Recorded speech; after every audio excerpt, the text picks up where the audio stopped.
folks. Zach Elliott, feel free to argue. I made a video right after I heard about Obama getting the Nobel Peace Prize, but I didn't post it. Now, usually if I don't post a video, it's because I'm too angry. And there have been several that I haven't posted for that reason. But that wasn't the reason this time. It was because it was too sloppy, I think, and didn't end up being as responsive to the whole notion of Obama getting the award as I wanted it to be. And for something that came in at 10:58, I mean, I could hardly afford to be sloppy. I mean, I want to do a good job and not waste people's time here. So here we go. I wrote something out so I could be more focused. The first and most obvious reason Obama should not have gotten the award is that it should be an award for things which have already been achieved. Certainly, when he was nominated by the Nobel Committee, he had not had enough time to accomplish anything of note, since he'd only been president for a couple of weeks. But even assuming they had more time after that to second-guess their decision, it's apparent that the Nobel Committee was totally snowed by, as Bill Maher calls him, the Black Elvis. Apparently, they gave Obama this revered award simply because of his rhetoric. And in saying this, we need to be aware that his rhetoric is only the better part of his intentions. There are many troubling aspects to this.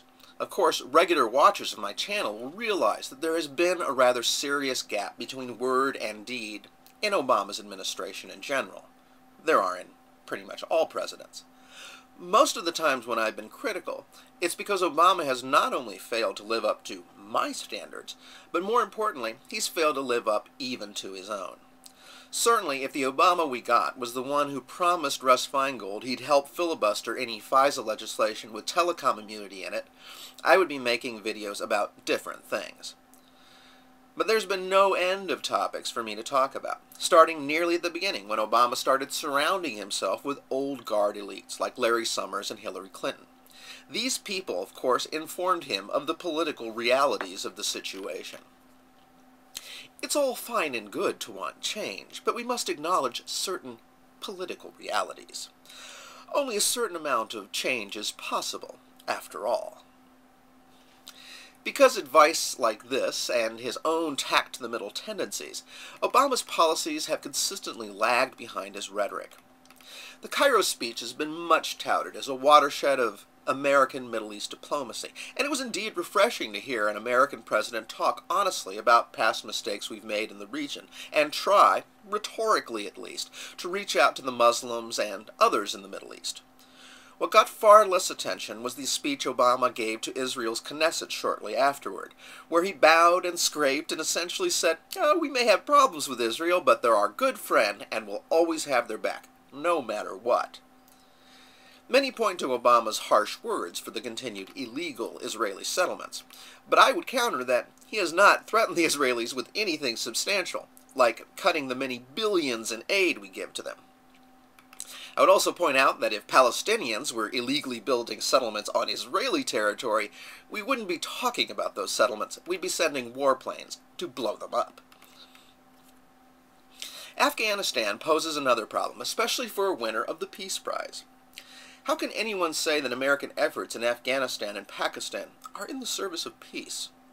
Without question, and per his promises on the campaign trail, Obama has escalated the war in Afghanistan. More relevantly, he has done this against the wishes of the Afghan people and his own.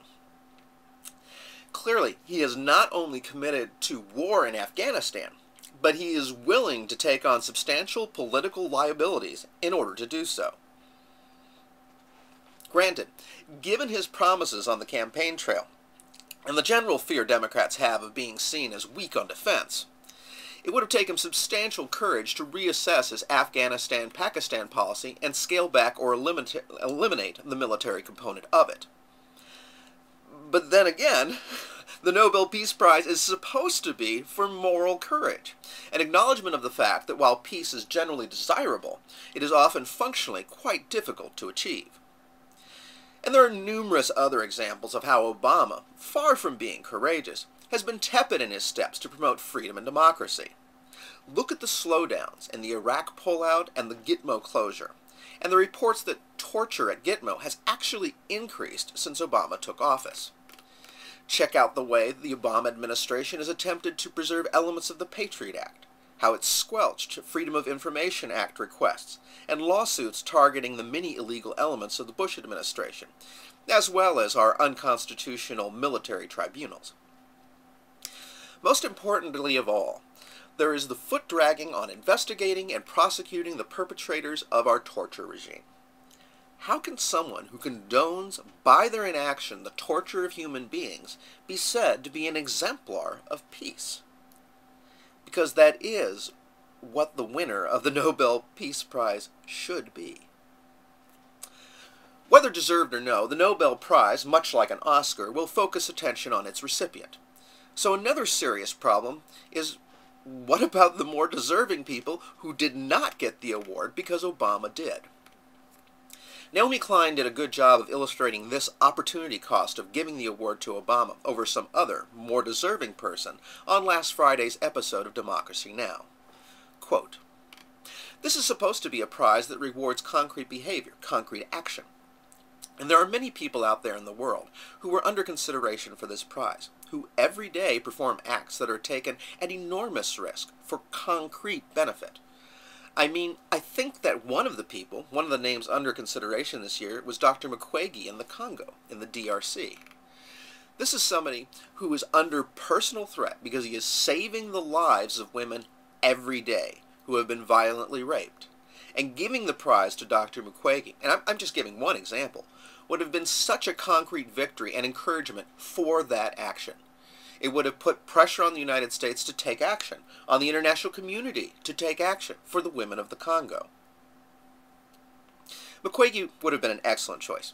So would have a bunch of other people who have worked hard and taken chances, who've put their very lives on the line for peace. This is opposed to Obama, who will not even spend political capital for peace, but only for Wall Street fraudsters and Big Pharma. This is not to say Obama can't, on occasion, do a really good job of talking peace. And certainly, for people who are starved for talk of peace, his words are like a breath of fresh air. After the warlike posturing of Bush, Obama behind a podium at least sounds like someone who wants peace. But here's the very crux of the problem. Bush as a point of comparison. Many historians, a group not usually prone to make snap judgments, have declared Bush the worst U.S. president of all time. So, when someone says of one of Obama's initiatives that it's better than what Bush would have done, I feel compelled to point out that they are damning with some mighty faint praise. Seriously, are we going to allow Bush as a standard for anything other than complete awfulness? Are we actually going to lavishly praise anyone who deviates slightly away from his moronic policies? Because if we do, we've bought into an enormous paradigm shift. We've defined our entire acceptable parameters for governance as being somewhere between the basement and the first step up out of that basement towards something more reasonable. Which is to say, we've given up on getting the reasonable thing and accepted that degrees of shitty is all we're really entitled to, or are going to get. Also, are we so confused as a people that we can no longer tell the difference between things that are talked about and actual reality? Are we, like the Nobel Committee, so happy when someone at least sounds well-intentioned that we stop caring whether or not what they're proposing actually works or not? We need to remain aware that another whole world exists outside of everyone's intentions. It's called the real world. In this world, people like you and me do or don't get bombed while being guilty or innocent. More people either do or don't join terrorist organizations, and depending on whether they do or don't do this, we are more or less safe. Children get the food or medical attention they need and live, or they don't and die. It's a shame that an opportunity to link the courage exhibited in this world with the more shadowy and insubstantial world of speeches and intentions has been lost. But it is just another small injustice. The greater problem to avoid is in mistaking one world for the other, as the Nobel Committee did. To treat the world of good intentions as if it leads to paradise, instead of paving the path to hell.